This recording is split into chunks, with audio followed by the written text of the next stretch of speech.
Miliarder Manchester ini akan mengambil kendali operasional Setan Merah setelah mengakuisisi 25% saham klub dan ada PR yang harus diselesaikan. Akhirnya saga takeover Manchester United selesai juga. Bos Ineos Sir Jim sedikit lagi akan membeli 25% saham The Red Devil. Dengan Setan Merah mengumumkan kesepakatan tersebut lebih dari 2 bulan setelah muncul laporan bahwa Sir Jim telah mengalahkan Sheikh Jassim bin Hamad Al Thani dalam perlombaan pengambil-alihan. Memang keluarga Glazer yang dibenci sana-sini itu masih akan memegang kendali dan ini sama sekali bukan solusi yang diimpikan para supporter United saat November lalu pihak Glazer mengumumkan akan mempertimbangkan strategi alternatif termasuk kemungkinan menjual kepemilikan secara penuh. Tetapi Ineos punya rekam jejak di kancah olahraga elit dan semestinya mampu memperbaiki situasi di Old Trafford setelah 1 dekade penuh kemalangan di bawah kepemimpinan Glazer. Pun kehadiran mereka datang di saat yang tepat, di saat United mencatat start memalukan, duduk di peringkat 10 Liga Premier Inggris dan menjadi juru kunci grup A Liga Champions setelah keok di 2 laga pertama. Menilik sektor apa saja yang harus diperbaiki Sir Jim dan tim Ineos demi mengembalikan masa jaya Manchester United.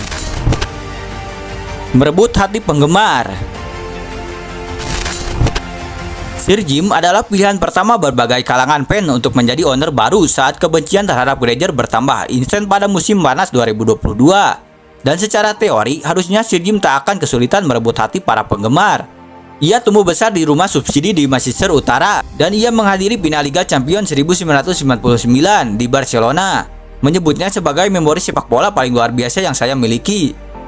Namun tak sedikit pun fans yang berbalik menentang Sir Jim ketika terungkap bahwa ia cuma tertarik pada kepemilikan parsial dan menjalin kesepakatan yang memungkinkan Glazer untuk menetap sebagai dewan direksi. Tak seperti penawar rivalnya, Sheikh Jassim bin Hamad Al Thani yang berniat membeli MU secara keseluruhan. Setelah awalnya mengincar 69% saham lalu 50% saham, proposal final senilai 25% saham ini cuma akan membuat lebih banyak supporter menentangnya. Karena dengan begini keluarga Glazer tetap berkuasa. Komentar positifnya soal Glazer menyebut mereka memesona dan sangat baik pun semakin menodai reputasinya di kalangan penggemar. Nah, sekarang tugasnya adalah memperbaiki situasi ini. Di Prancis, Sir Jim dikenal suka berinteraksi dengan fans nice dan seharusnya tak sulit baginya untuk mengumpulkan dukungan para supporter jika ia menunjukkan wajahnya di depan publik, rutin menghadiri pertandingan dan berbicara langsung dengan dewan penasehat fans dan kelompok supporter lainnya sembari menunjukkan bahwa ia berkomitmen penuh untuk memperbaiki nasib Man United. Modernisasi Old Trafford. Stadion Man United ini masih menjadi markas klub terbesar di Britania dan salah satu yang paling terbesar di Eropa. Tetapi reputasinya telah menurun jauh gara-gara minim investasi. Renovasi besar yang terakhir, yakni mengisi tribun sudut untuk menambah kapasitas menjadi 75.000, dilakukan pada 2006 dan sudah direncanakan sebelum takeover Glazer. Sejak saat itu, renovasi yang dilakukan cuma pengecetan dan memasang wifi.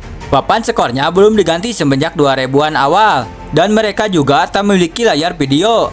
Yang paling mengkhawatirkan adalah bahwa atap seriput N sering bocor kalau Manchester sedang hujan lebat. Kursinya juga terasa sempit sementara ruang-ruang rekreasi dan koridornya penuh sesak saat jeda turun minum. Bahkan kadang sampai terasa tidak nyaman.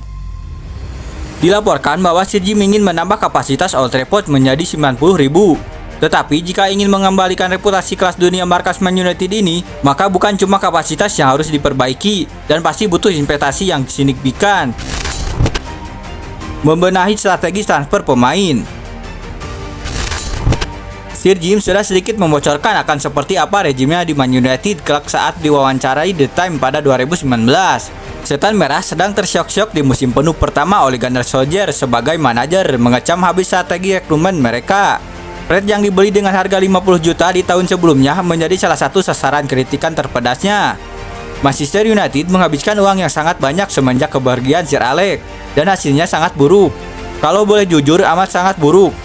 Mereka tak memilih manajer dengan tepat, pembeliannya juga ngawur. Uang yang mereka keluarkan menjadi uang bodoh, yang bisa kalian lihat dengan pemain seperti Fred. Kami memiliki pendekatan yang berada di sini, yaitu dengan lebih cerdas dan moderat. Kami mencoba lebih mendekati akar rumput, berusaha menemukan bakat-bakat muda. Beberapa klub nampak memiliki kemampuan untuk melakukan itu. Southampton, Lille United melakukannya dengan sangat buruk, mereka hilang arah. Rekrutmen Man United bukan cuma tak becus. Dalam beberapa tahun terakhir, mereka juga punya kebiasaan tak sehat membeli pemain dengan harga selangit. Fred dijual dengan harga 8 juta euro David De Gea pergi cuma-cuma dan mereka tak bisa mendapatkan tawaran yang bagus untuk Harry Maguire, Scott McTominay, dan Jadon Sancho.